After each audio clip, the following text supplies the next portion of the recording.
mudah-mudahan saya tidak salah, ini saya menyimpulkan. Jadi social legal ini hampir sama caranya dengan metodenya hampir sama seperti penelitian hukum. Jadi kita studi kepustakaan, hanya jika kita penelitian hukum, bahan hukum kita itu bahan hukum primer, sekunder, tersier. Ya. Sedangkan social legal secara gampang itu bahan yang kita pakai jelas bahan hukum dan bahan non-hukum. Nah, bahan non-hukum inilah yang menjadi pembeda dengan penelitian hukum. Bahan non-hukum ini apa? Bisa itu ada dari psikologi, bisa itu teori dari sejarah, bisa itu teori dari antropologi, sosiologi, dan ilmu-ilmu sosial yang lain. Bisa ekonomi, ya, bisa ekonomi. Tuh, jadi ini 3 metode yang menurut saya bisalah untuk kita gunakan ya. Tapi sekali lagi, lebih baik kita memilih pada penelitian hukum. Kenapa? Nah, ini. Saya coba untuk membuat secara bebas sebuah bagan, teman-teman. Jadi, disinilah yang kemudian nanti bahan hukum itu selalu menampakkan diri. Begitu pentingnya keberadaan bahan hukum ini sehingga perlu kita telusuri lebih lanjut ya. Oke, penelitian hukum secara bebas saya gambarkan dalam kerangka berpikir saya itu kita melihat ada sebuah peristiwa hukum atau perbuatan hukum yang ada. Nah, kita lihat dari optik norma, kita lihat dari kosong, kabur, konflik, atau mungkin ada yang tidak lengkap. Nah, dari norma atau bahan hukum primer ini saya tulis adalah bahan hukum karena kita memiliki bahan hukum itu ada bahan hukum sekunder. Nah, bahan hukum sekunder ini adalah sumbernya dari artikel, literatur, dan beberapa hal terkait dengan hukum. Jadi selain peraturan perundang-undangan ya.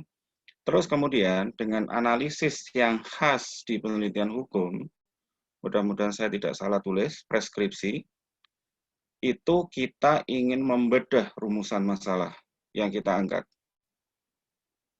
Ya, kita ingin membedah itu. Sehingga masuklah kita pada pembahasan penelitian atau hasil penelitian. Ini lebih kurangnya sistematikanya berpikir dalam penelitian hukum seperti ini. Nah, mudah-mudahan ini nampak semua ya untuk penelitian berikutnya. Ini penelitian empiris. Begitu wow, kalau saya tadi malam begitu saya terjemahkan dalam bagan ini, wow gitu. Ini kemarin sudah dibahas oleh Bu Ayu. Bu Ayu kemarin membahas di sektor sini. Ya. Apa yang dibahas? Kedalaman dalam kita mencari data primer. Kemarin Bu Ayu posisinya memperdalam itu.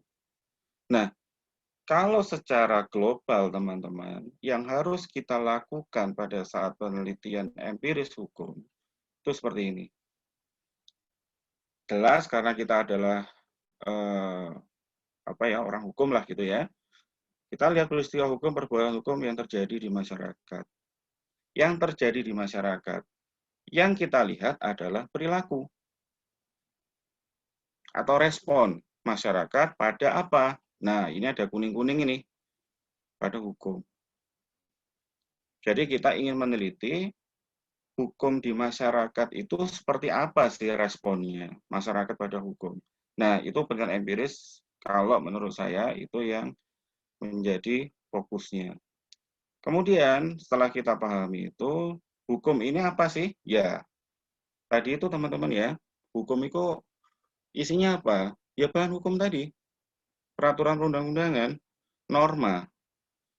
Suatu norma atau sebuah peraturan perundang-undangan berlaku di masyarakat, itu seperti apa masyarakat itu meresponnya? Perilakunya gimana? Berubahkah? Atau ya apakah misalkan nih awal pandemi ada harus pakai masker, tapi karena katanya itu ngeyel, angel tenan, yang namanya pakai masker itu, wah itu bukan suatu kebutuhan.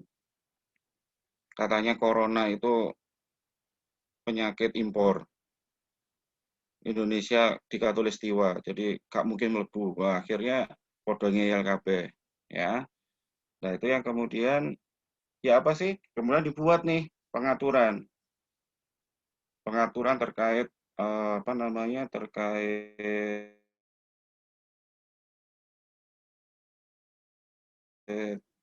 pemakaian masker misalkan. Tapi ya tidak. Nah, itu perlu kita teliti kenapa sih ketaatan hukum pada pada apa? Pada peraturan tersebut kok seperti itu, ya. Oke, kemudian kita rumuskan masalah. Rumusan masalah ini. Ya, kita rumusan masalah. Nah, rumusan masalah ini kemudian kita bisa selesaikan dengan dua data. Ini yang beda ya dengan penelitian hukum ya. Ada dua data. Ada data primer, ada data sekunder. Data sekunder yaitu bahan hukum dan non-hukum. Kenapa non-hukum? Ya, di situ akan nantinya kita akan membahas apakah ada bahasan tentang psikologi, ada bahasan tentang sosiologi misalkan. Nah, itu kita butuh bahan non-hukum. Nah, dalam data primer, observasi, caranya untuk mendapatkan data primer kan ya, ada observasi, wawancara, dan beberapa cara lain, itu harus kita validasi. Hukum tidak memiliki atau belum memiliki perangkat yang pas untuk atau perangkat yang betul-betul untuk memvalidasi hal ini. Sehingga apa? Kita butuh literatur dari keilmuan yang lain yang memang sudah ada bahasan terkait kita validasi data primer. Tujuannya apa? Tujuannya adalah kita mendapatkan data primer yang tervalidasi. Ya, jadi data primer itu tidak kemudian kita dapatkan terus langsung tancap gas kita pakai. Enggak bisa. Belum tentu, karena ada beberapa faktor yang perlu kita perhatikan bersama kalau terkait dengan latar belakang pendidikan misalkan. Perilaku seseorang, ini logika sederhana saya aja ya. Logika seseorang yang berlatar belakang SD dengan yang berlatar belakang SMA itu pasti akan berbeda. Dan alhamdulillah itu dibuktikan oleh BPS terkait kesadaran masyarakat memakai masker. Itu hampir 17% yang nggak sadar. Mudah-mudahan saya nggak salah ya, mengutip dari data BPS yang disampaikan oleh ini, Ketua Badan Penanggulangan Nasional itu. Seperti itu. Nah, data primer dan kemudian data sekunder yang kita miliki, data primer inilah yang kemudian kita analisis data primer yang tervalidasi, ya, yang kita analisis dengan bahan hukum yang ada. Nah, barulah kemudian kita bisa menulis hasil penelitian kita. Nah, ini agak lama ya memang ya untuk proses menjalani penelitian empiris hukum ini agak lama karena ya ini yang di sini proses kita mengumpulkan ini dan keahlian kita untuk mencari bahan hukum sebagai data sekunder kita atau dan non hukumnya ya. Oke. Berikutnya tentang sosiolegal. Wah, kok hampir gampang ya sama kayak penelitian hukum ya. Iya, karena sama-sama tidak memakai data primer. Hanya pemahaman atau pengetahuan kita pada bahan non-hukum, inilah yang akan atau berpotensi menjadi kendala kita pada saat kita pakai untuk menjadi kacamata kita, optik kita, membahas rumusan masalah yang kita angkat. Khususnya isu hukum yang kita rumuskan menjadi rumusan masalah yang ingin kita teliti, kita analisis, dan kemudian kita cari penyelesaiannya seperti apa. Nah, bahan non-hukum ini yang kemudian harus berkolaborasi dengan bahan hukum yang ada. Ya, ini penelitian sosiologis. Oke ya, saya lanjut. Oke, dari beberapa metode tadi, maka kita dapat menyimpulkan ada tiga berarti ya, ada tiga bagian. Pertama, bahan hukum primer. Hukum memakai bahan hukum primernya itu adalah peraturan perundang-undangan. Penulisan di dalam bahan hukum itu nanti hierarkinya, susunannya itu kita melihat pada atau yang diatur pada Undang-Undang 12 tahun 2011. Mudah-mudahan ini tidak salah. Mungkin nanti kalau misalkan ini mohon, tadi saya lihat Pak Han bergabung, nanti mohon saya dijawab ya Pak Han. Kalau salah undang-undangnya.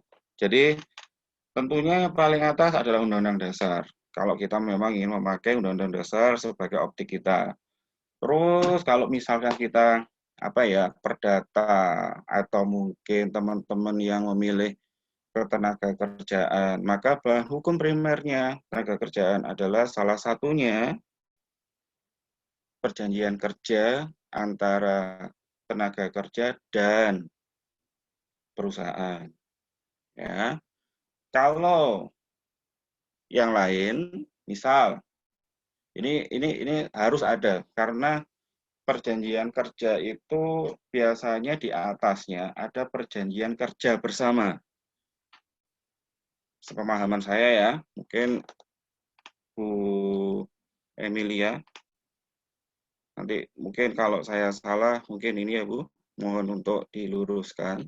Jadi perjanjian kerja itu di atasnya atau payungnya itu adalah perjanjian kerja. Perjanjian kerja bersama. Biasanya itu ditentukan atau disusun oleh serikat buruh yang ada di perusahaan itu, dan perusahaan itu sendiri. Terus ada peraturan perusahaan. Nah, ada dua ini yang berada tepat di atas perjanjian kerja antara tenaga kerja dan perusahaan. Nah, ini yang kemudian pada saat teman-teman meneliti tentang ketenaga kerjaan, maka ini yang beberapa kali saya dapati itu perjanjian kerja ini malah tidak tercantum pada bahan hukum. Nah, ini jangan ya, jangan sampai, karena ini adalah bahan hukum yang harus ada. Karena itu yang akan menjadi alat kita untuk melihat permasalahan. Oke ya. Terus kemudian bahan hukum sekunder. Bisa dari buku atau literatur, bisa e-book bentuknya, artikel ilmiah maupun bahan-bahan hukum sekunder yang lain ya, yang di luar dari bahan hukum primer. Tuh ya, kalau HI misalkan, HI bahan hukumnya apa ya, bisa traktat, konvensi-konvensi internasional. Kalau ada yang ingin membahas arbitrase, ya arbitrase internasional yang ada itu yang akan dijadikan sebagai bahan hukum primer. Ya, terus bahan hukum tersier, kayaknya salah ini saya nulisnya ya, tersier ya. Atau bahan non hukum. Nah, ini atau bahan non hukum karena saya merangkum dari dari tiga tadi, bahwa ada bahan non hukum itu yang memang materi-materi atau konsep-konsep yang di luar dari keilmuan hukum. Ya, itu yang saya maksud pada bahan hukum tersier atau bisa bahan non hukum. Oke, saya lanjutkan. Nah, penelusuran hukum itu minimal kita melakukannya adalah langkah-langkah dari 4 yang bisa kita lihat di layar ini ya, menyeluruh. Jadi Gini teman-teman, kalau kita ingin membahas suatu isu hukum dan kemudian kita tuangkan pada rumusan masalah, kita harus betul-betul tadi ya, yang di awal-awal slide saya sampaikan pada teman-teman sekalian, kita harus lihat itu aturan itu dari ujung atas sampai bawah secara vertikal, dan jangan lupa kalau itu ada lagi pengaturan yang secara horizontal, maksudnya horizontal itu begini, ada permen, permennya itu mungkin dari permen A, permen B, dari kementerian yang lain ya, yang mengatur hal yang sama. Misalkan nih, kita ingin membahas COVID, kebijakan pada COVID. Nah, kementerian-kementerian ini kan semua pada mengeluarkan peraturan menteri, kebijakan-kebijakan menteri-menteri itu dikeluarkan semua. Ada Kementerian Pendidikan, Kementerian apa itu BUMN, Kementerian Keuangan. Nah, kalau kita ingin membahas suatu perkara tersebut, suatu rumusan dari kebijakan COVID ini misalkan, maka kita harus menyeluruh, mencermati, mengumpulkan bahan-bahan hukum primer yang ada dan terkait. Nah, gimana kita menentukan terkait? Maka kita membutuhkan suatu apa ya, suatu pembacaan. Kita membaca aturan tersebut haruslah utuh. Tidak boleh sepenggal-sepenggal. Ya, tidak boleh sepenggal-sepenggal. Dan ini biasanya kalau ngutip, teman-teman ngutip itu kadang dicomot cuma satu pasal. Bahkan satu ayat tok, tes. Nah, itu kadang nggak pas. Ya, nggak pas. Karena ternyata begitu dibaca pasal yang lain, nah ternyata pasal yang lain itu merupakan kelanjutan dari pasal yang dipermasalahkan. Nah, itu harus cermat. Ya, harus cermat kita melihatnya, harus cermat kita membacanya. Artikel pun juga demikian, buku pun demikian. Kita harus utuh membacanya. Atau bagian-bagian yang penting yang sekiranya itu akan dapat kita pakai untuk pembahasan kita, nah itu kita betul-betul utuh membaca. Lalu kredibel. Apa sih maksudnya kredibel? Semua itu kita ngumpulkan bahan hukum tadi itu, terutama yang artikel ya, atau mungkin dari berita-berita apa di kantor berita tadi, itu haruslah dapat dipertanggungjawabkan beritanya. Jadi bukan berita hoax. Kalau misalkan kita dapat satu berita, maka kita coba cek berita itu di kantor berita yang lain. Bagaimana menurut mereka. Nah, inilah salah satu apa ya, cara untuk kita menelusuri bahan-bahan apa ya, penelitian kita. Jadi bukan hanya bahan hukum ya. Oke. Nah, ini teman-teman, itu tadi terakhir ya untuk slide ini saya contohkan beberapa cara kita menelusuri bahan-bahan hukum, khususnya yang bahan hukum sekunder. Karena kalau bahan hukum primer, saya rasa teman-teman sudah punya acuan sendiri pada saat kita browsing di internet ya. Bisa kalau bisa masuk macam-macam lah di jurnal di mana ini, hukum online ini juga ada ya terkait dengan aturan-aturan. Terus pada kementerian-kementerian kalau terkait dengan kebijakan peraturan menteri itu di websitenya atau di lamannya menteri-menteri terkait itu insya Allah ada, karena itu termasuk pada jaringan dokumentasi dan informasi hukum ya. JDIH-nya masing-masing itu. Oke. Kalau untuk artikel jurnal hukum online ini juga memberikan layanan ya, memberikan layanan untuk penelusuran terkait apa ini, terkait dengan artikel. Lalu Google Scholar. Nah, ini bagi teman-teman, bagi Bapak Ibu dosen yang kemudian memiliki publikasi artikel biasanya artikel yang ada di Indonesia maupun yang internasional itu umumnya terkoneksi dengan Google Scholar ini, sehingga teman-teman jika ingin mencari sebuah judul, entah itu yang pakai bahasa internasional atau bahasa Indonesia, bisa mencari melalui ini, lalu akan diarahkan sesuai dengan kata kunci yang kita masukkan. Tapi sekali lagi ini adalah untuk bahan hukum sekunder, ya. Nah, ini Elsevier. Elsevier pernah dilanggan oleh UNESA, dan Elsevier ini yang kemudian memberikan fasilitas banyak sekali artikel-artikel yang dihimpun oleh Elsevier, dan dan umumnya Elsevier inilah yang kemudian mengeluarkan indeks Scopus. Nah, kalau teman-teman pernah mendengar Scopus, lah inilah yang mempopulerkan indeks tersebut di internasional, ya, Elsevier. ResearchGate ini sama ya, hampir seperti Google Scholar. Jadi kita bisa membuat akun, terus kemudian kita bisa unggah tulisan kita. Nah, pada saat ada orang lain yang terkoneksi dengan Google Scholar mengunggah tulisannya, maka disitulah kita bisa mendapatkan notifikasi. Notifikasi terkait apa sih major kita, apa sih fokus kita, itu ingin menulis apa. Nah, itu nanti kalau misalkan saya masuk ke ResearchGate, saya mencentang hak kekayaan intelektual. Maka jika ada seluruh dunia yang tergabung di ResearchGate menulis tentang hak kekayaan intelektual, maka saya akan mendapatkan email notifikasinya.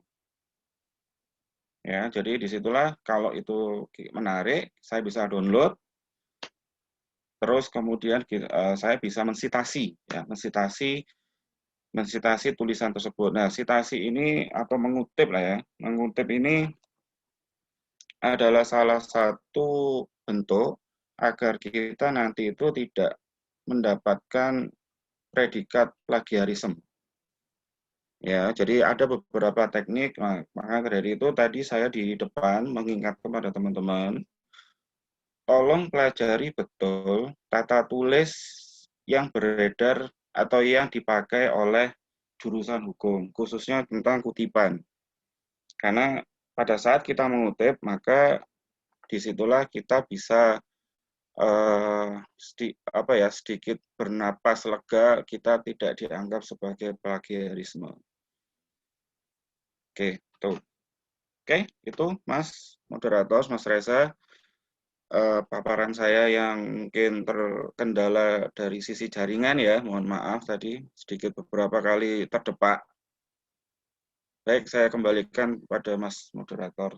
Wassalamualaikum warahmatullahi wabarakatuh. Waalaikumsalam warahmatullahi wabarakatuh. Terima kasih Bapak Budi Hermono atas pemaparan yang sangat spesifik atau lengkap yang telah Bapak sampaikan. Tibalah kita pada sesi tanya jawab kepada para peserta. Format pengajuan pertanyaan adalah dengan cara menuliskan nama, underscore tahun angkatan, underscore nama pemateri yang dituju, underscore pertanyaan saudara. Syarat untuk pertanyaan tersebut adalah tidak boleh mengandung unsur sara.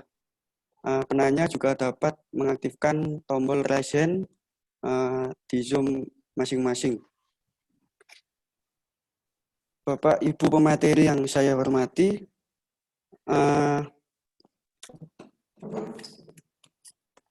sebelumnya saya ingin mengajukan pertanyaan Bapak Ibu terkait dengan sebuah penelitian yang kami tulis, baik itu dalam jurnal ataupun dalam skripsi, yaitu kami sebagai mahasiswa banyak menjumpai persoalan-persoalan di mana persoalan ini dapat kami pecahkan dengan menggunakan bahan non-hukum. Seperti dalam sebuah kata yang harus kami terjemahkan menggunakan Kamus Besar Bahasa Indonesia. Lantas, apakah bahan non-hukum ini membuat penelitian yang kami lakukan itu kurang baik atau bagaimana, Ibu, Bapak? Terima kasih.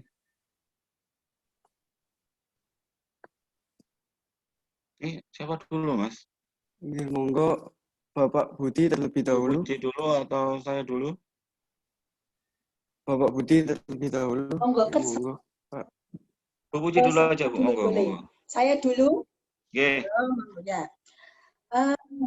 Begini, untuk ada suatu kata yang harus diterjemahkan. Maka yang pertama kita tuju, adakah dalam perundang-undangan pengertian akan kata tersebut? Nah, kalau pada undang-undang itu ada, maka lebih afdol menggunakan pengertian yang ada dalam undang-undang. Mengapa demikian? Karena kita adalah penelitian yang dalam bidang ilmu hukum. Sehingga undang-undang itu pengertiannya sudah sesuai dengan bidang hukum itu. Sedangkan kalau pengertian berdasarkan Kamus Besar Bahasa Indonesia, itu tidak salah, tetapi sifatnya general, umum. Oleh karena itu lebih afdal kalau pakai undang-undang. Kecuali dalam undang-undang itu tidak ada, maka boleh menggunakan Kamus Besar Bahasa Indonesia. Itu menurut pendapat saya. Terima kasih. Terima kasih, Bu. Kepada Bapak Budi.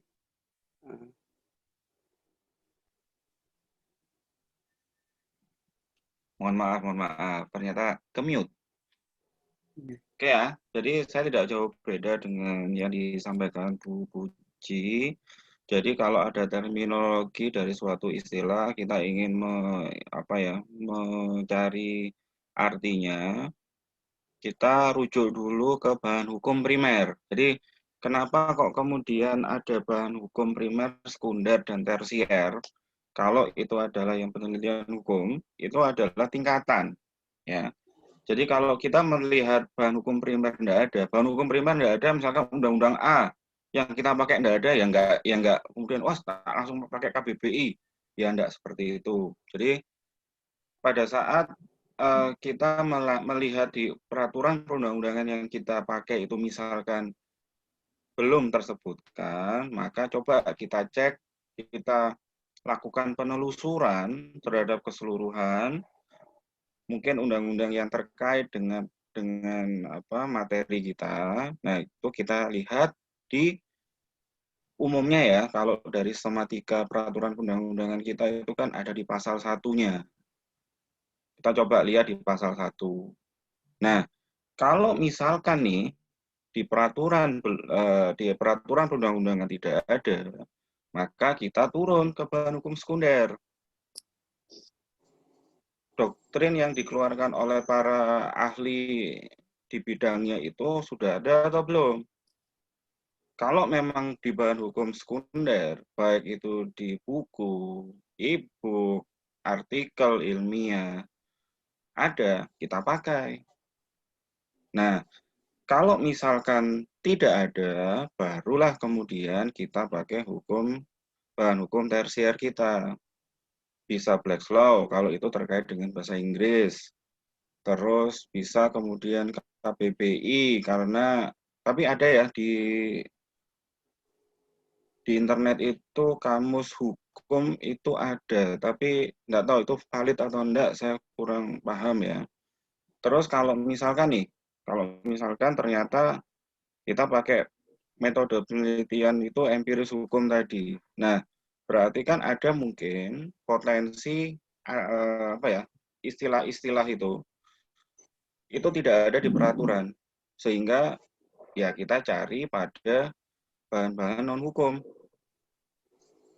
Itu bahan-bahan non-hukum ya konsep-konsep yang di luar konsep hukum, buku-buku sosial, bisa juga buku tentang teknik sipil misalkan, bagi teman-teman yang mungkin nanti membahas tentang konstruksi ya, pengadaan barang dan jasa misalkan ya, terus ngomong tentang konstruksi, nah itu kan bisa jadi tidak ada di apa perpres misalkan, di perpres pengadaan barang jasa tidak ada misalkan.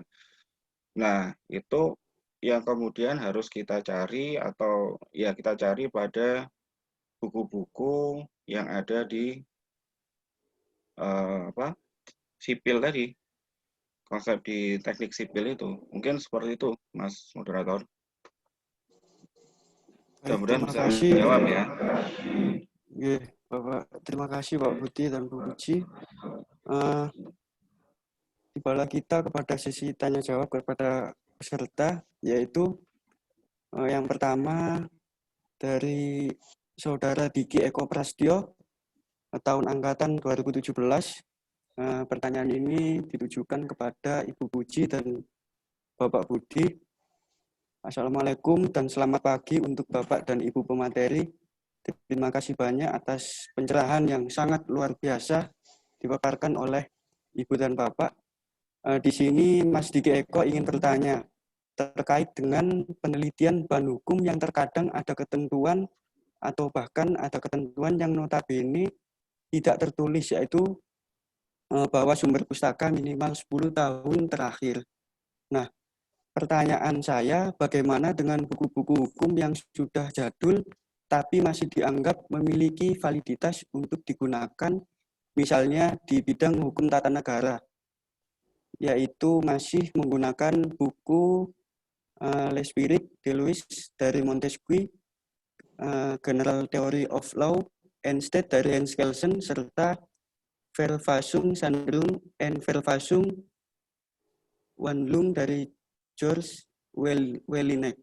Nah, apakah terdapat ciri serta syarat-syarat khusus bagi referensi hukum yang lama, contohnya seperti yang telah disebutkan tadi, barangkali contoh-contoh lain itu dianggap masih sesuai dan memiliki validitas sebagai bahan referensi, ataukah memang diusahakan harus mencari sumber 10 tahun terakhir gitu, Bu? Monggo kepada materi pertama, Ibu Puji Astuti terlebih dahulu. Terima kasih, moderator. Terima kasih, Deki, pertanyaannya. Menurut Bu Puji, memang penelitian atau buku-buku yang terbaru, terupdate, itu hasilnya lebih bisa dipertanggungjawabkan. Mengapa? Karena kondisi yang dilakukan dalam penelitian itu adalah tidak jauh berbeda, kebanyakan tidak jauh berbeda dengan kondisi penelitian sekarang yang dilakukan. Oleh karena itu, banyak yang meminta sumber pustakanya, bahan pustakanya adalah 10 tahun terakhir. Namun demikian, ada memang apalagi di bidang hukum, ini ada prinsip-prinsip teori-teori yang ditemukan pada 10 tahun lalu, 20 tahun lalu, bahkan berabad-abad tahun lalu masih digunakan pada saat sekarang. Misalnya nih, tadi kalau Diki mengatakan dari hukum tata negara, kalau dalam hukum pidana itu ada pendapat Elpecker yang dia sudah berpuluh-puluh tahun yang lalu. Dia mengatakan mengenai apa itu pidana, apa fungsinya pidana, dan sampai sekarang pendapat Pecker ini dipakai. Nah, itu tidak ada masalah. Misalnya kita contohkan ini kalau dalam hukum, kalau dalam sejarah bagaimana? Lebih lama, lebih bagus, seperti itu. Jadi, jangan khawatir, kita melihat apa topik kita, apa bidang kita, maka yang kita butuhkan itulah yang berkualitas. Terima kasih. Terima kasih atas jawabannya, Ibu Puji. Untuk yang kedua, saya persilahkan kepada Bapak Budi Hermon untuk menjawab pertanyaan dari Mas Diki Eko Prastyo.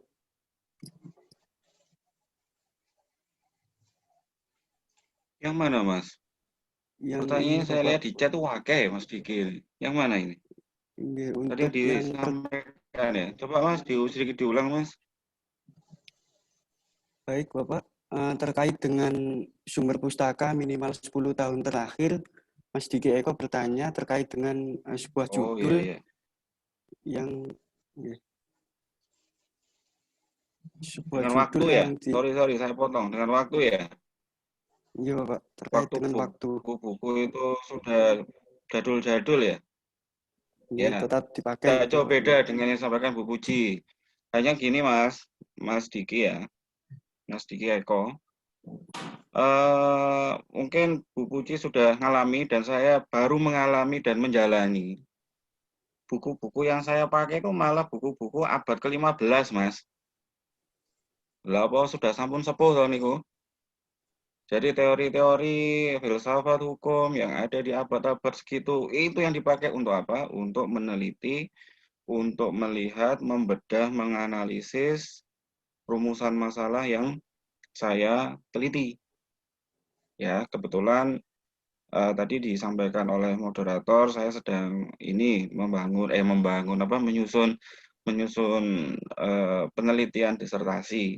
Nah, itu oleh pembimbing malah diminta untuk mencari buku-buku itu.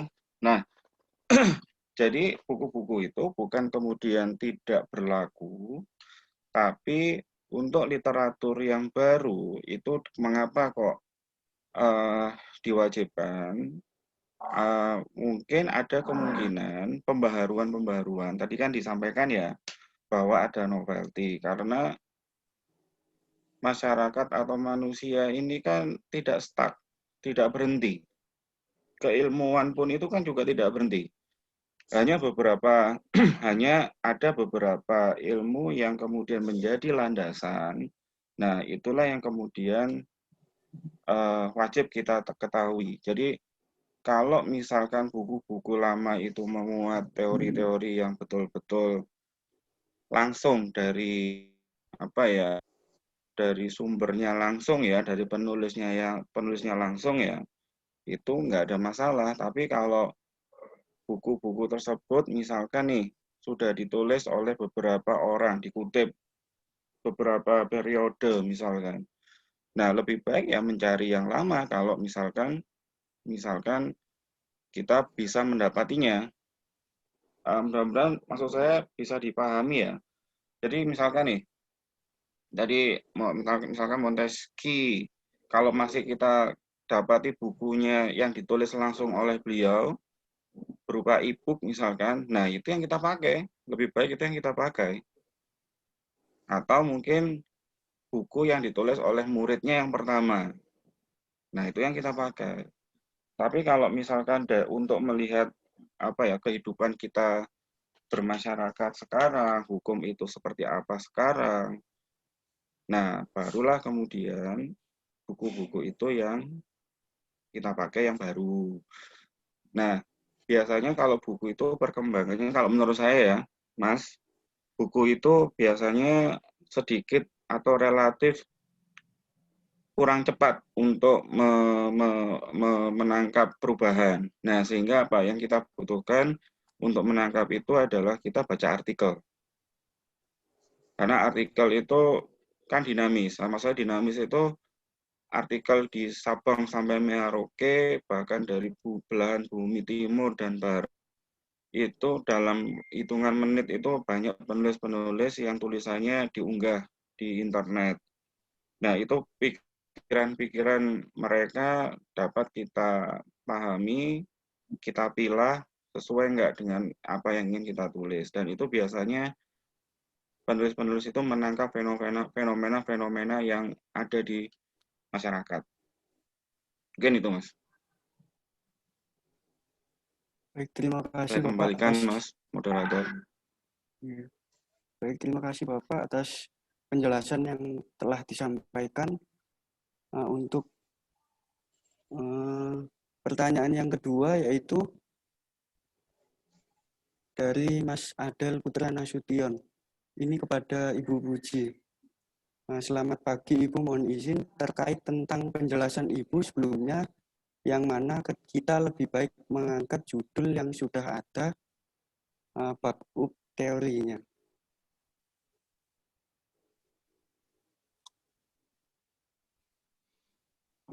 Baik, terima kasih. Maksud Bu Puji itu bukan mengambil judul yang sudah ada, tidak. Maksud Bu Puji, kalian kalau memilih topik yang sumber-sumbernya banyak, misalnya sudah banyak buku-buku atau ahli-ahli hukum yang menulis topik itu, atau sudah ada undang-undang yang mengatur tentang hal itu. Seperti contoh Bu Puji tadi, whistleblower, itu masih jarang yang menulis. Aturannya pun belum banyak dan belum jelas. Sehingga kalau kalian mau mengambil topik itu, maka teori apa yang kalian ambil?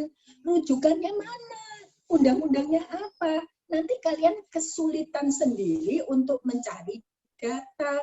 Mengapa? Karena datanya sangat minimalis. Itu kalau yang dimaksud bahwa ambillah yang sumbernya atau data-datanya sudah banyak, bukan judulnya sudah banyak. Tidak ya. Tetapi kalau judul misalnya, seperti kata Pak Budi, ini ada judul. Judulnya sama, tapi sudut pandangnya beda, maka itu sudah pasti ada keterbaruannya. Nah, seperti itu. Jadi jangan salah memahami apa yang Bu Puji katakan, ya. Kalian mengambil topik yang datanya sulit dicari. Misalnya, bagaimana pejabat melakukan korupsi di kantornya. Wah, ini kan sulit kalian ngambil data. Dari mana kalian ngambil data tentang korupsi di kantor itu? Apakah semua mau? Apakah gampang mengambil data itu?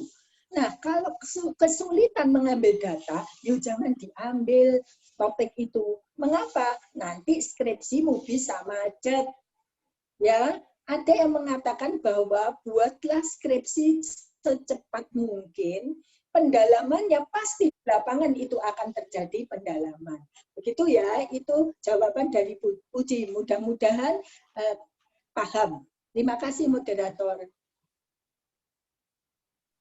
Terima kasih Bu atas jawabannya yang telah disampaikan oleh Mas Adil tadi terkait dengan pertanyaannya.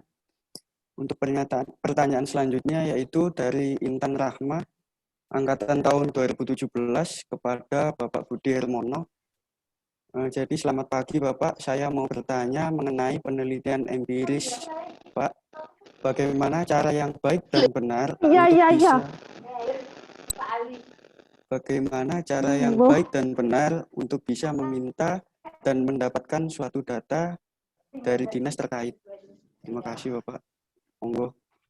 Oke, terima kasih. Saya coba ya jawab. Tapi basic saya jawab berdasarkan pengalaman yang serupa, Mbak Intan ya.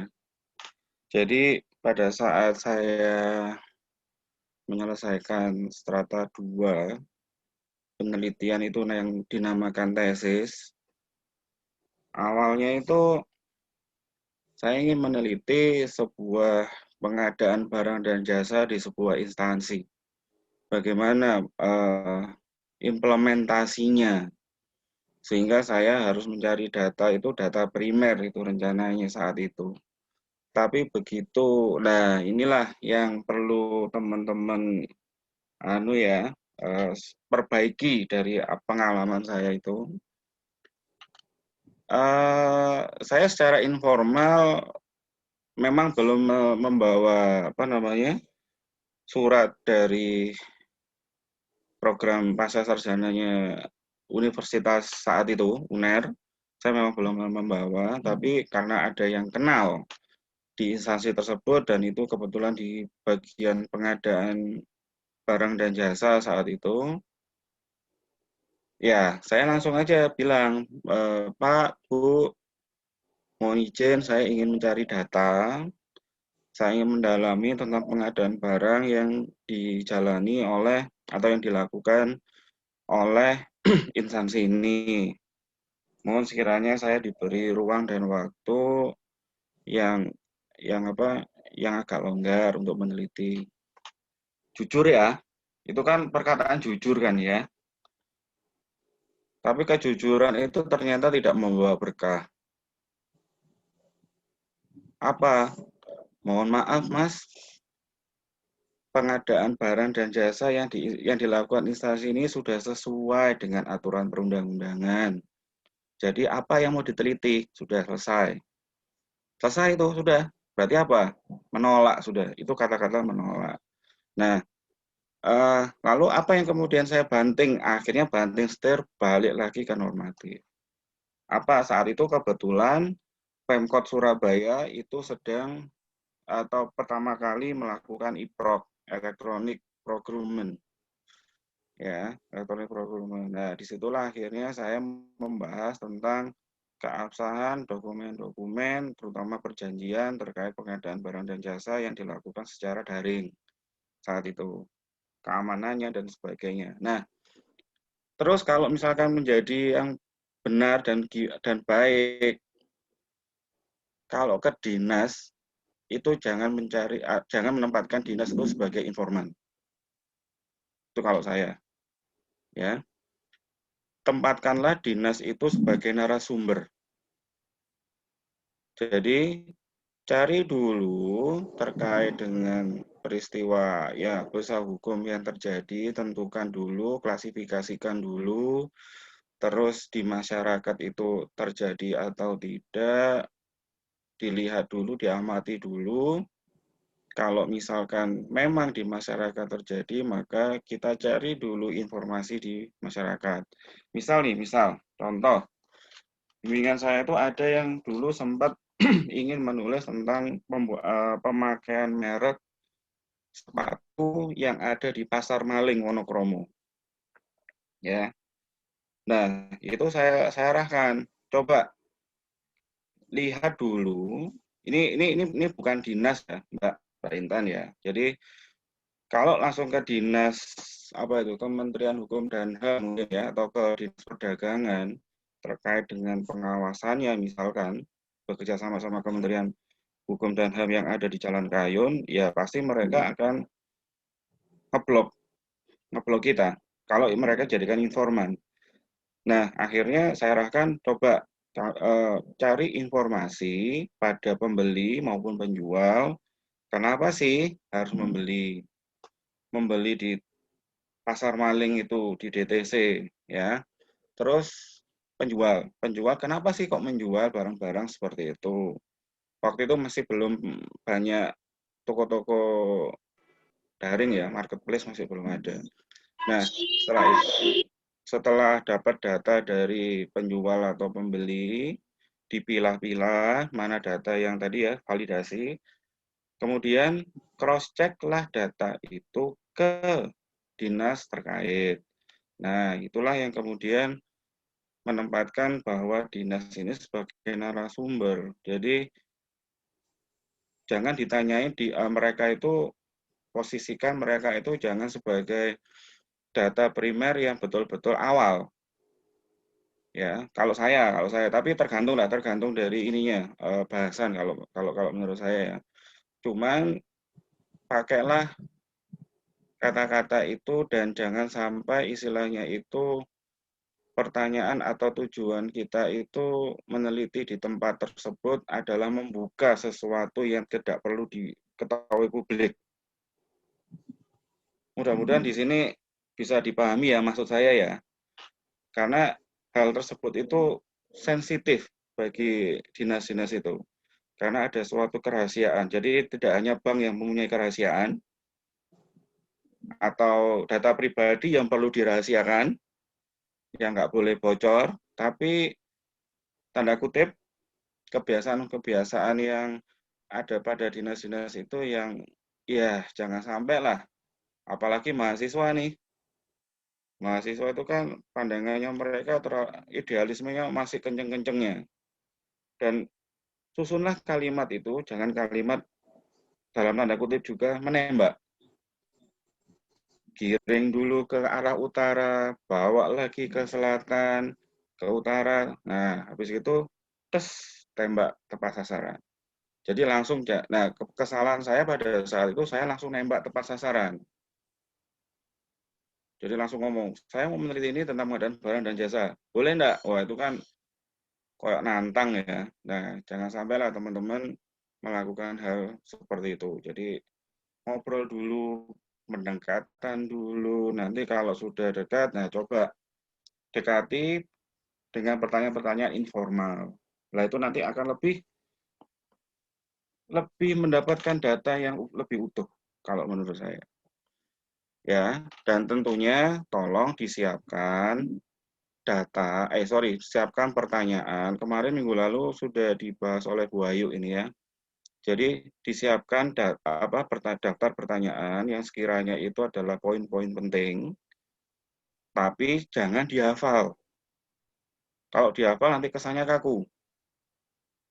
Jadi biarlah itu nanti akan berjalan sesuai dengan situasi kondisi saat kita itu ngobrol. Saya katakan ngobrol ya, supaya tidak formal. Nah itu nanti biasanya, umumnya itu nanti akan terkuak tuh informasi-informasi yang sekiranya itu agak-agak ya informasi ini ya, informasi rahasia-rahasia lah, tapi ya nggak semuanya, tapi adalah nanti yang akan disampaikan. Jadi itu, moderator. Mudah-mudahan menjawab ya. Terima kasih Pak Budi atas pemaparan jawabannya. Ini ada pertanyaan lagi dari Mas Diki Eko Prastio, angkatan tahun 2017, ditujukan kepada Bapak Budi. Bapak mohon penjelasannya perbedaan antara metode sosiolegal dengan metode hukum empiris. Soalnya saya baca di beberapa buku seringkali metode sosiolegal dipersamakan dengan metode empiris. Begitu Bapak. Monggo Bapak. Oke, baik, terima kasih moderator. Tadi sudah saya tegaskan dan sampaikan bahwa ini menurut saya. Jadi menurut kacamata yang saya pakai ini, ya, buaya. Kacamata saya ini menurut saya antara penelitian empiris hukum dan sosiolegal itu sedikit berbeda. Ya, sedikit berbeda. Jadi sosiolegal itu kalau dari sisi objek penelitian, metode sosiolegal itu kita tidak perlu cari data primer. Intinya itu sih, ya sederhananya itu. Jadi kita nggak perlu ke lapangan, iya benar ya ke lapangan ya. Karena kalau lapangan itu biasanya untuk bulu tangkis, sepak bola ya.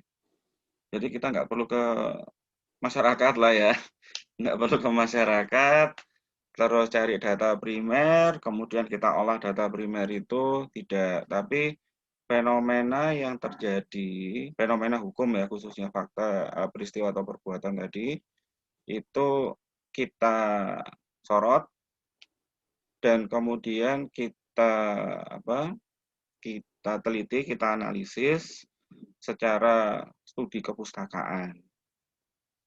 Ya, studi kepustakaan. Jadi kita cari konsep-konsep sosial, mungkin juga kalau sosial kait dengan manusia, sehingga kita mencari konsep-konsepnya itu yang ada di keilmuan sosial. Nah, kalau penelitian empiris hukum, kita itu melihat perilaku, kita ingin menakar, menganalisis perilaku,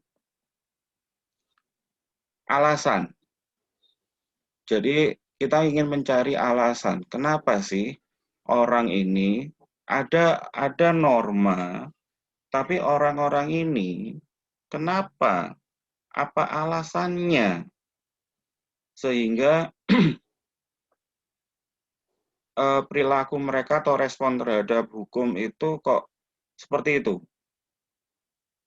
Ya, ini kalau misalkan pas kita rileks, mungkin kita bisa memahami batas yang tipis ini antara sosiologis sama penelitian empiris, sehingga batas yang tipis inilah yang kemudian ada beberapa literatur saya memang dapati bahwa menyamakan penelitian empiris hukum dengan sosiologis.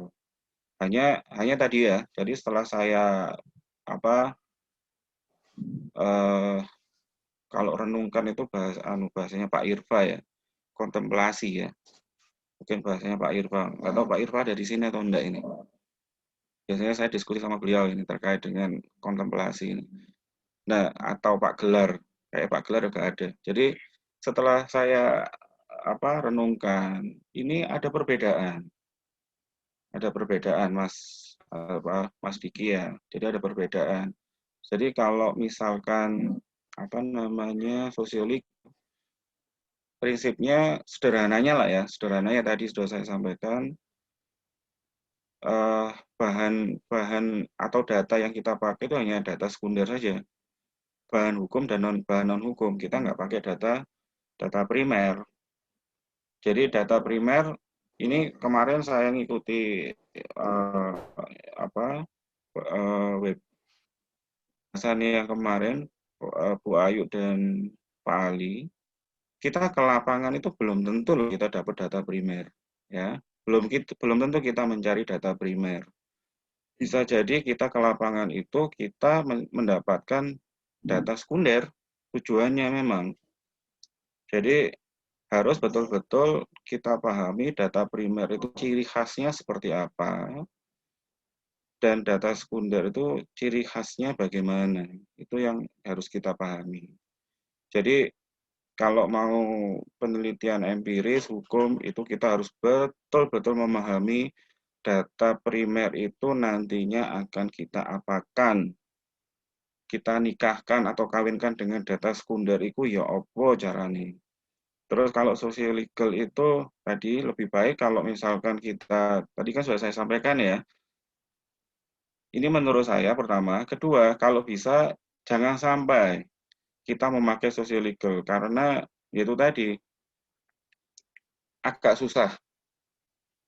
susah kita memberlakukannya.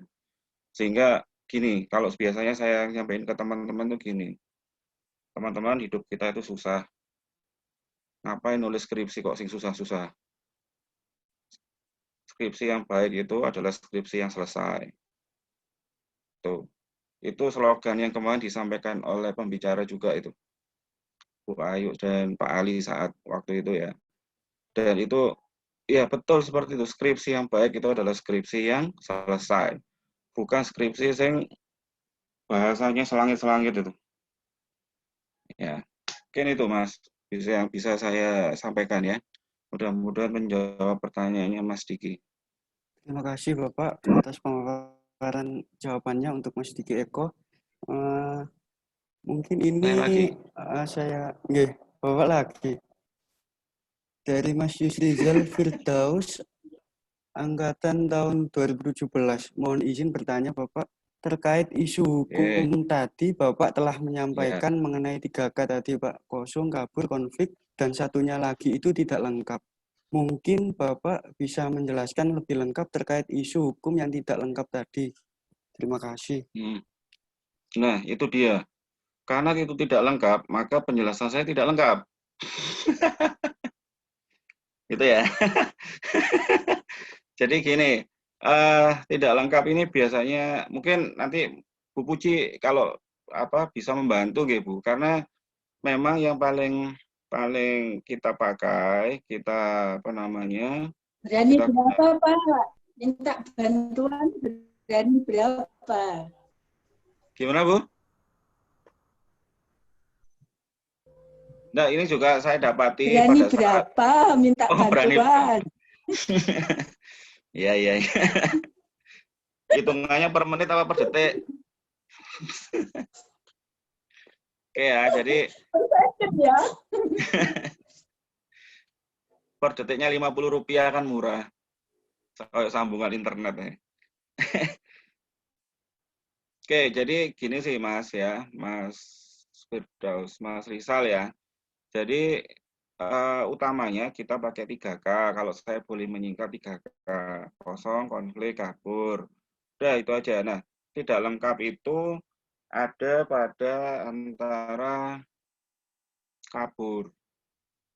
Ya, Pak, ada antara kabur dan kosong. Jadi sebenarnya dia itu tersebutkan, tapi norma itu tuh masih ngambang karena ngambangnya itu membutuhkan penjelasan di peraturan berikutnya.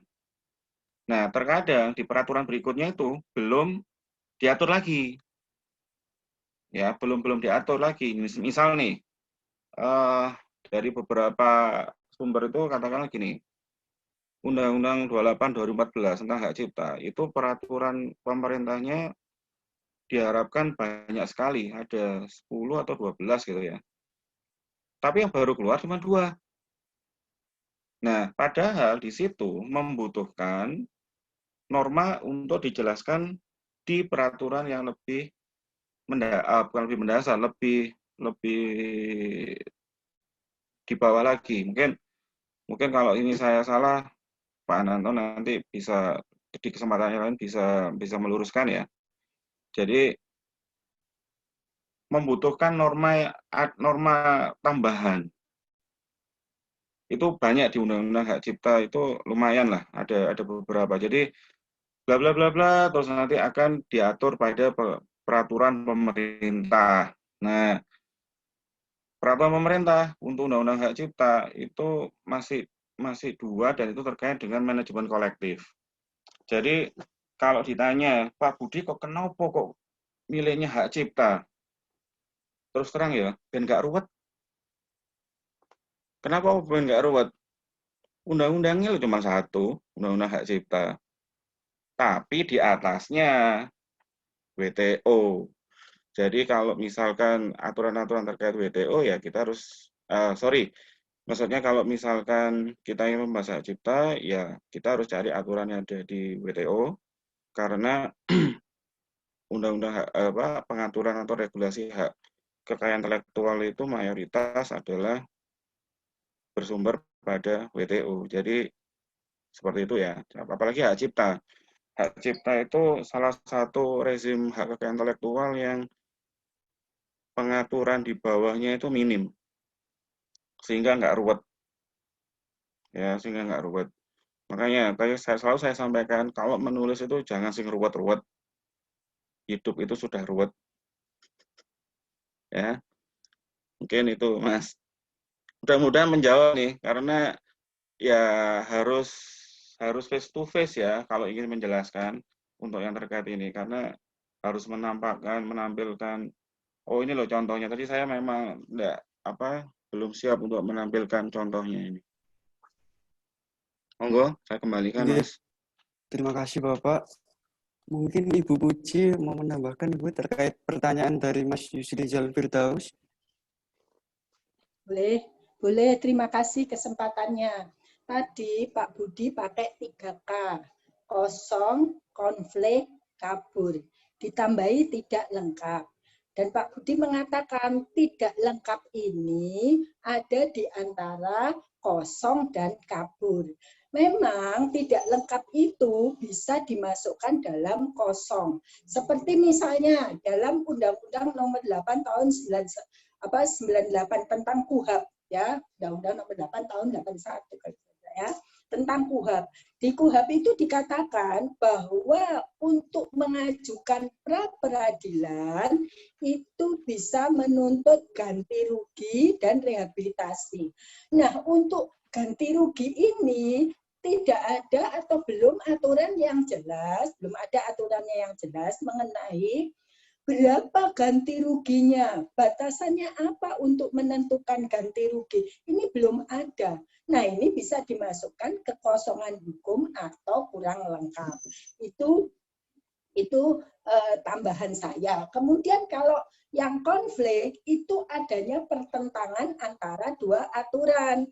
Nah, kalau terjadi pertentangan ini bisa aturan yang lebih tinggi dan lebih rendah atau antara aturan satu dengan aturan lain yang sederajat atau horizontal, dan ada aturan yang dahulu, yang lebih dulu dan yang lama, yang kemungkinan ini aturan lama ini adalah aturan yang sedikit berbeda ya itu. Jadi 3K itu menurut saya sudah mengakomodir yang tidak lengkap ini. Mengapa? Karena yang tidak lengkap ini bisa dimasukkan ke yang kosong tadi atau yang kabur. Itu saja masukan saya. Sebetulnya intinya sama dengan apa yang dikatakan Pak Budi.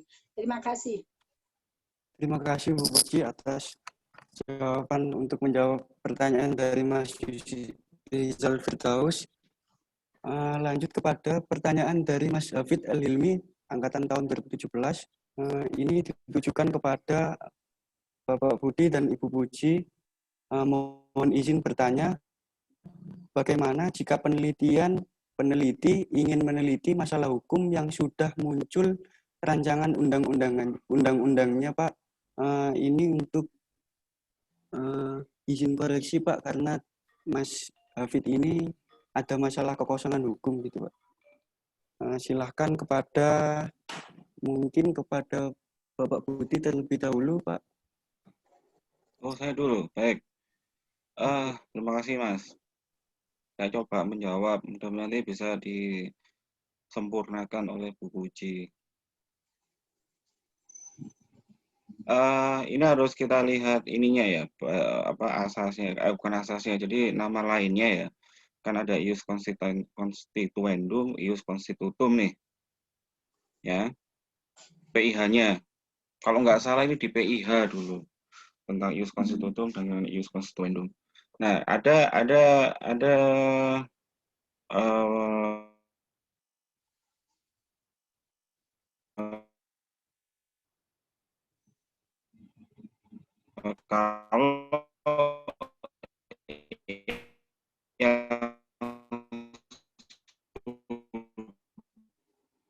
kalau yang sudah nggak ada R-nya, jangan mudah saya nggak salah. Ya Bu? Kalau yang akan berlaku, oh iya. Baik Bu, ini karena ruangan kedap suara jadi tertutup, jadi terputus-putus. Baik, saya coba ulangi ya. Jadi ada dua istilah, ada undang-undang, ada hukum yang berlaku positif atau hukum positif, ada hukum atau undang-undang yang akan diberlakukan. Nah, ada yang akan diberlakukan pada prinsipnya ini kan undang-undang yang atau peraturan perundang-undangan yang belum mengikat. Sehingga kalau misalkan ini apa ini? Ingin meneliti masalah hukum yang sudah muncul RUU-nya. Nah, ini misalkan sudah masuk pada pembahasan di Badan Legislatif di DPRD sana, DPR sana ya. Nah, itu harus betul-betul kita prediksi seberapa cepat Balik itu membahas aturan ini.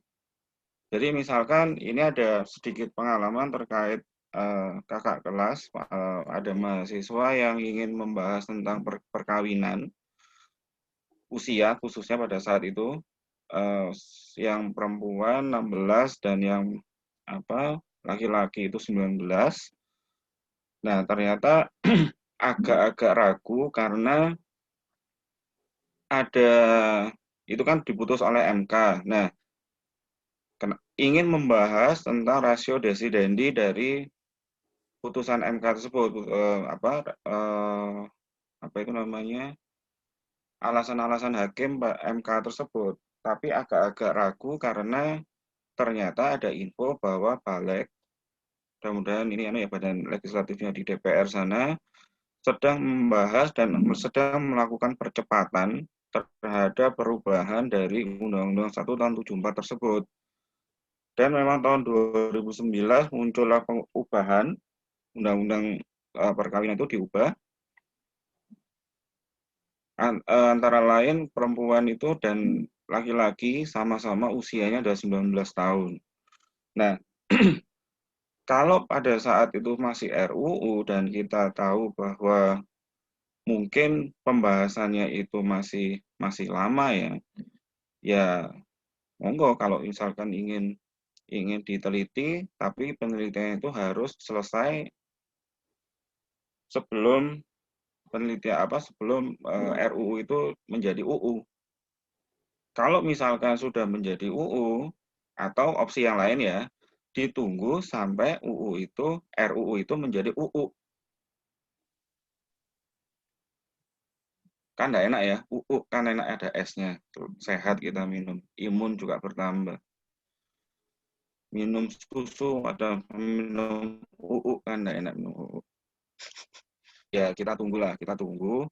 Nah, terus kalau sampai 2 tahun, kalau sampai 2 tahun ya lebih baik kita teliti aja. Kalau itu memang norma yang mohon maaf, isu hukum yang ingin kita gunakan adalah yang kosong. Maka kita bisa menggunakan interpretasi. Mungkin itu, Mas. Kayaknya putus nyambung lagi nih suara saya. Monggo saya kembalikan, Mas Moderator. Terima kasih Bapak Budi atas jawabannya. Saya persilahkan kepada Ibu Puji untuk menjawab pertanyaan dari Mas Hafid, Ibu. Terima kasih moderator. Sekarang kita pakai logika ya Hafiz ya. Kita atau Hafiz mau membahas tentang kekosongan hukum. Nah, sudah ada rancangan undang-undangnya. Maka apa yang dihasilkan Hafiz nanti untuk saran bagi legislatif. Begitu kan? Nah, jadi skripsi Hafiz harus mendahului rancangan undang-undang. Kalau misalnya kalah dengan rancangan undang-undang itu, coba kita bayangkan. Apa tadi yang dibahas? Kekosongan hukum. Kekosongan hukum ya. Ternyata rancangan undang-undang itu menjadi undang-undang dan yang akan diteliti itu ada dalam pasal undang-undang yang rancangan undang-undang yang baru disahkan. Apakah masih ada kekosongan hukum itu? Menjadi tidak ada. Nah, hilanglah permasalahan ini. Yang kedua misalnya kekaburan hukum.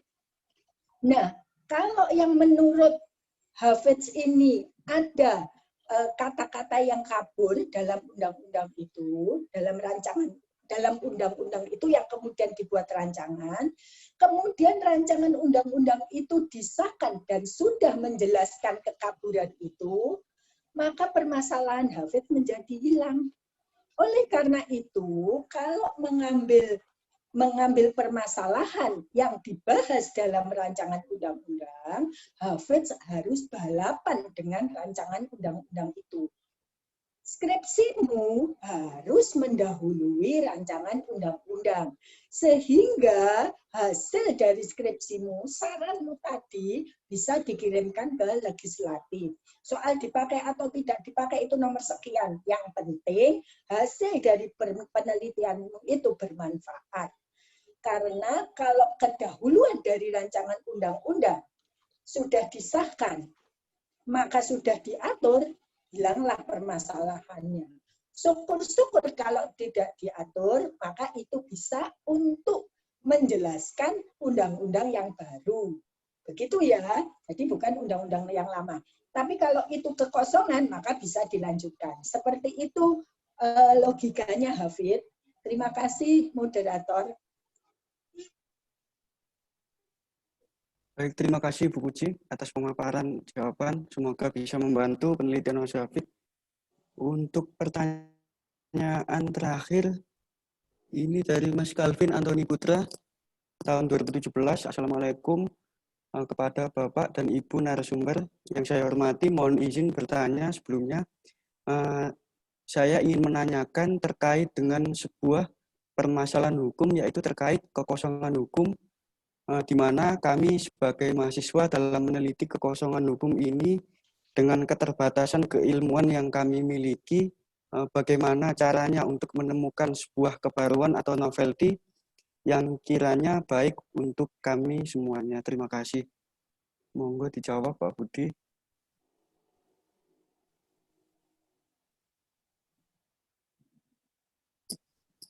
Saya dulu. Monggo diberi kesempatan dulu. Halo. Nggih Bapak, monggo Bapak Budi terlebih dahulu. Oke Bu, sebentar.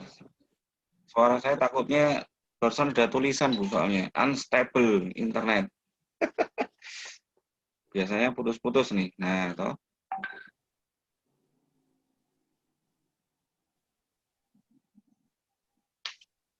Iya, halo. Nggih, halo, jelas Bapak. Oh, saya bisa ya Mas ya? Baik-baik. Enggak, soalnya ini berhenti kameranya. Oke, saya coba untuk menjawab ya Mas Calvin ya. Jadi intinya itu kan kalau kekosongan hukum, kami sebagai mahasiswa dalam meneliti kekosongan hukum ini dengan seperti ini.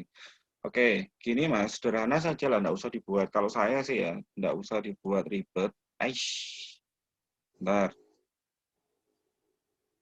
Oke, kembali lagi internet saya. Sambungan. Aman, Nggih Bapak. Mas moderator ya, Aman, aman suaranya? Bapak. Aman. Nggih. Oke, ya baik. Jadi kalau saya sih disederhanakan aja Mas Calvin. Jadi gini, 3K itu adalah kita ingin melihat sebuah peristiwa atau perbuatan hukum. Kita lihat nih di depan ini. Jadi kita tuh posisinya adalah 3K tadi ya. Kita sebagai 3K itu. Kita lihat di depan. Nah, ini ada perbuatan nih. Perbuatan ini atau peristiwa ini ada nggak sudah diatur belum dalam sebuah norma? Tuh. Kalau misalkan aturan itu ada, nah kita enak bahasnya. Tinggal preskripsi itu tadi, ini benar nggak di hadapan hukum. Kalau misalkan ini kosong, nah biasanya memang yang dilakukan sama seperti yang dilakukan oleh hakim ya. Makanya tadi saya memakai logika hakim, mengkualifikasir, mengkonstituir, dan kemudian mengkonstituir ya. Nah, setelah kita lihat, ada nggak undang-undang itu? Kalau nggak ada, nah kita memang memerlukan adanya sebuah penemuan. Kita bahas penemuan menemukan hukumnya itu seperti apa. Nah, menemukan hukumnya seperti apa ini salah satunya kita pakai cara untuk kita membahas, kalau saya nih ya, menurut saya nih ya, kita pakai salah satu cara yang kalau misalkan norma itu kita anggap sebagai kekaburan norma. Apa itu? Interpretasi. Kita pakai kekosongan itu, kita interpretasikan. Maksudnya perbuatan ini seperti apa. Lalu kita cek di undang-undang yang ada. Nah, di undang-undang yang ada ini, kecuali, mudah-mudahan saya tidak salah Ibu Puji ya, jadi kecuali pidana misalkan, itu kita tidak boleh menginterpretasikan. Perluasan terus khususnya ya, kita nggak boleh melakukan perluasan terhadap interpretasi suatu norma di KUHP misalkan, atau di aturan-aturan pidana yang lain. Jadi kalau memang sudah normanya seperti itu, ya sederhananya, ya itulah seperti itu normanya. Tapi kalau di yang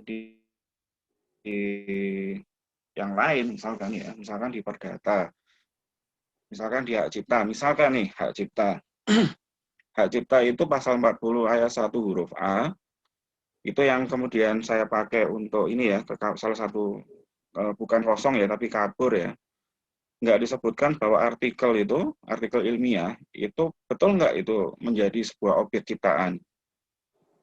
Karena tidak ditulis secara jelas di situ bahwa artikel ilmiah itu merupakan ciptaan, tapi di situ karya tulis, kalau nggak salah karya tulis lainnya.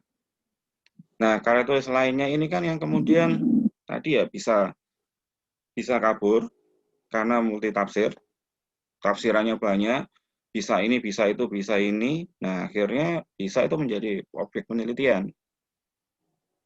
Itu. Nah, kalau misalkan kosong ya itu tadi. Jadi kita telaah dulu peristiwa atau perbuatan hukumnya itu seperti apa, kita bedah, lalu setelah kita bedah, kita akan tahu pasti pokoknya ini apa. Lalu kita cari hukum positifnya. Nah, hukum positif yang kira-kira mendekati peristiwa atau perbuatan hukum itu apa? Di aturan yang mana? Nah, itulah yang kemudian nanti akan dapat menjawab isu hukum tentang kekosongan itu. Mungkin itu saya kembalikan ke moderator. Baik, terima kasih Bapak Budi atas pemaparan jawaban atas pertanyaan Mas Calvin Antoni Putra. Saya persilahkan kepada Ibu Puji untuk menyampaikan jawaban atas persoalan yang telah diajukan Mas Calvin Antoni ini, Bu. Monggo. Terima kasih moderator. Tadi kalau saya tidak salah nangkap pertanyaannya, bahwa dia sudah menemukan kekosongan hukum, kemudian apa kebaruan hukum, bagaimana mencari kebaruan hukum. Nah, begini, kalau kalian sudah menemukan kekosongan hukum, pasti hasil penelitian itu baru kebaruan, ada kebaruannya.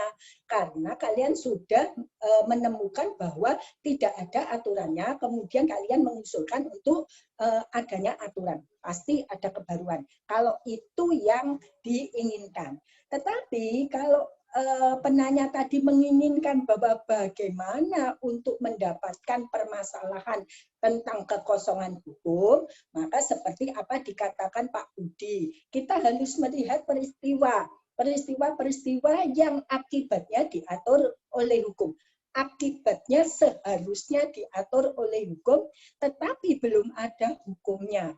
Nah, itu pasti kekosongan. Bagaimana cara mengeceknya? Seperti tadi dikatakan Pak Budi, silakan menelusuri hukumnya.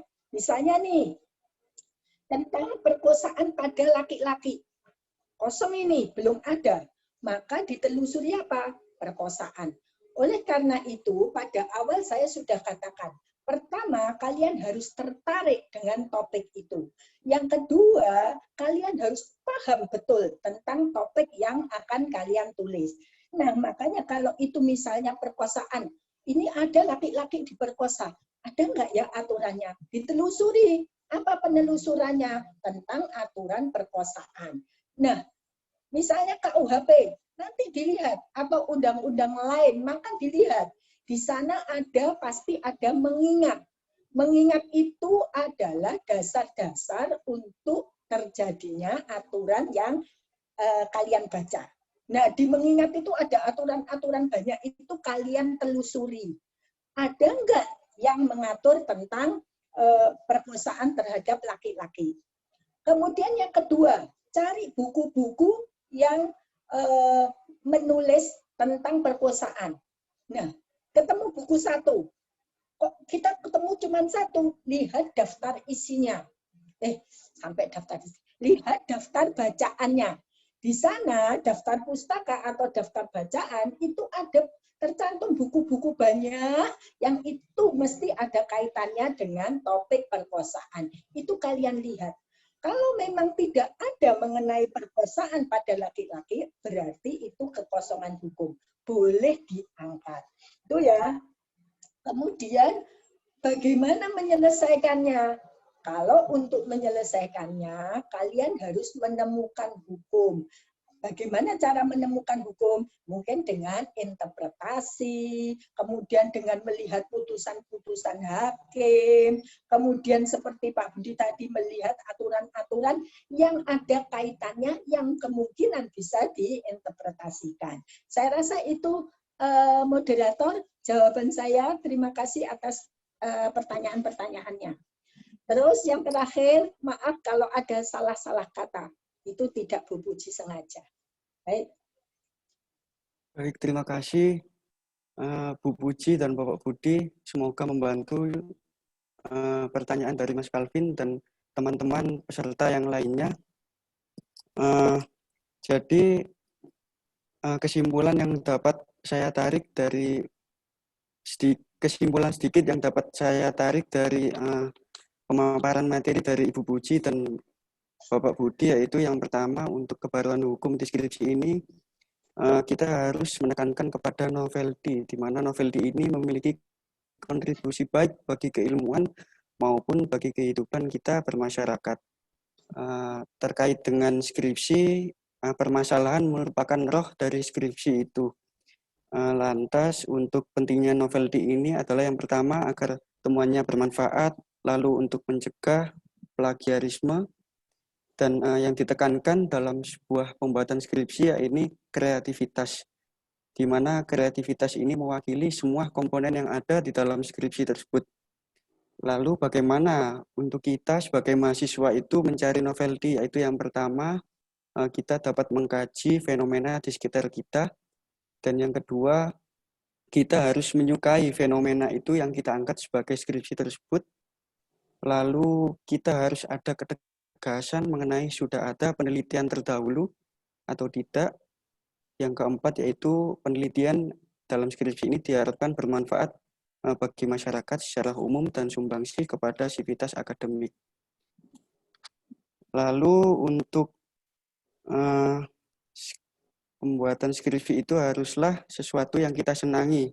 Seperti contoh skripsi yang telah dibuat oleh Bapak Budi mengenai musik, karena beliau juga dahulu suka mengenai musik, makanya beliau meneliti dari segi musik tersebut. Lalu kita harus menggunakan secara baik tata bahasa, baik itu dalam mengutip, baik itu dalam mensitasi. Lalu untuk isu hukum itu kita harus meneliti itu apa, harus ada kejelasan mengenai isu hukum tersebut supaya tidak terjadi multitafsir dari sebuah penelitian skripsi yang kita buat. Terima kasih kepada Bapak Ibu dosen yang hadir, Bapak Ibu pemateri, Bapak Budi, Bu Puji, Pak Ananto, Bu Emil, dan Bapak Ibu dosen yang tidak bisa saya sebutkan namanya satu-satu. Terkait dengan penutupan, saya ada sedikit syair Bapak Ibu, yaitu main-main ke UNESA, lihat danau ada ikannya. Tibalah kita di penghujung acara, semoga menjadi ilmu yang bermanfaat dan barokah bagi kita semua. Terima kasih Bapak Ibu, saya kembalikan ke MC.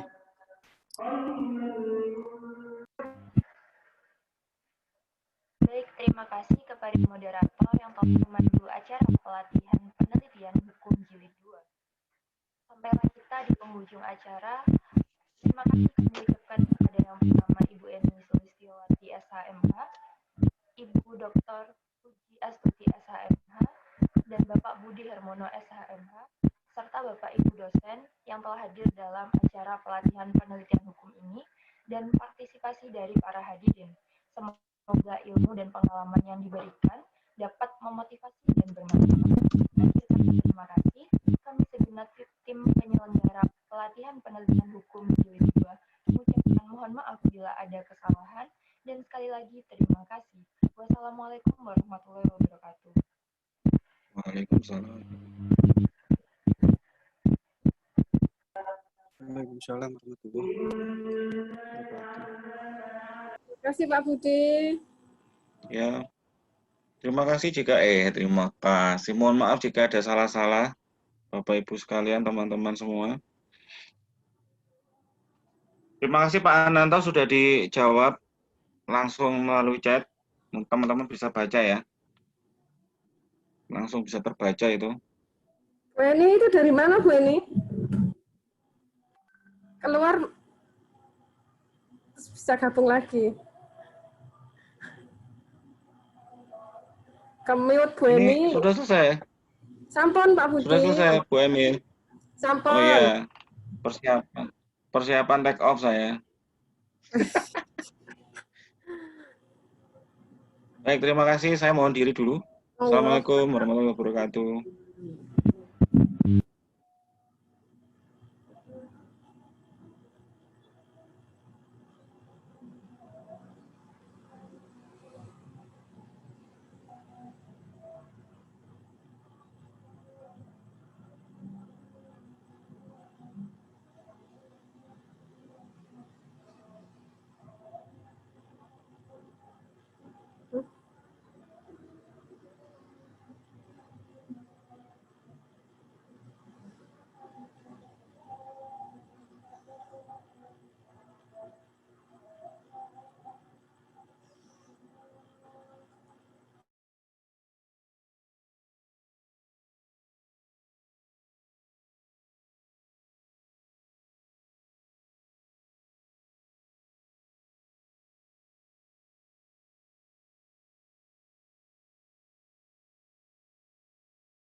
club isn't the best place to find the lovers, so the bar is where I go. Me and my friends sat at the table doing shots, tripping fast, and then we talk slow. And you come over and start up a conversation with just me, and trust me, I'll give it a chance. Now take my hand, stop it, and the man on the jukebox, and then we start to dance. And now I'm singing like, girl, you know I want your love. Your love was handmade for somebody like me. Come on now, follow my lead. I may be crazy, don't mind me. Say, boy, let's not talk too much. Grab on my waist and put that body on me. Come on now, follow my lead. Come on now, follow my lead. I'm in love with the shape of you. We push and pull like a magnet do. Although my heart is falling too. I'm in love with your body. And last night you were in my room, and now my bedsheets smell like you. Every day discovering something brand new. Well, I'm in love with your body. I'm in love with your body. I'm in love with your body. I'm in love with your body. Every day discovering something brand new. I'm in love with the shape of you. When we came, we let the story begin. We're going out on our first date. You and me are thrifty, so go all you can eat. Fill up your bag and I fill up the plate. We talk for hours and hours about the sweet and the sour, and how your family's doing okay. And leaving, getting a taxi, kissing the backseat, tell the driver make the radio play. And I'm singing like, girl, you know I want your love. Your love was handmade for somebody like me.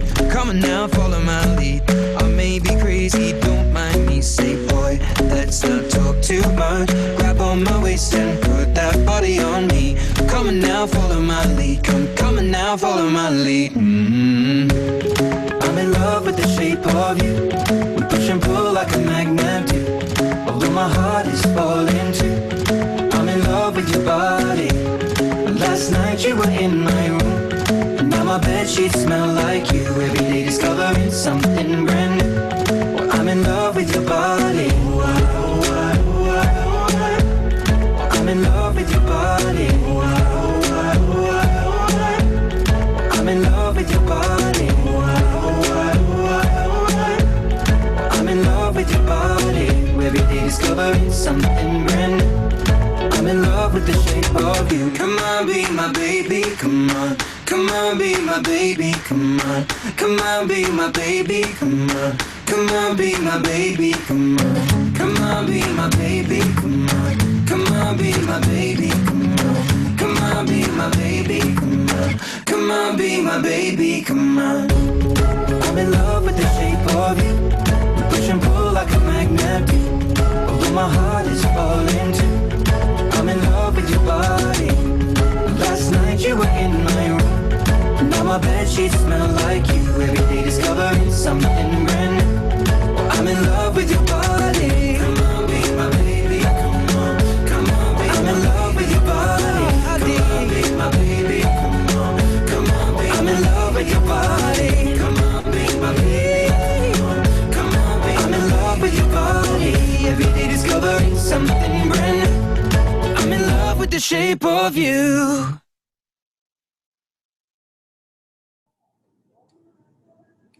Sudah ya, terima kasih ya.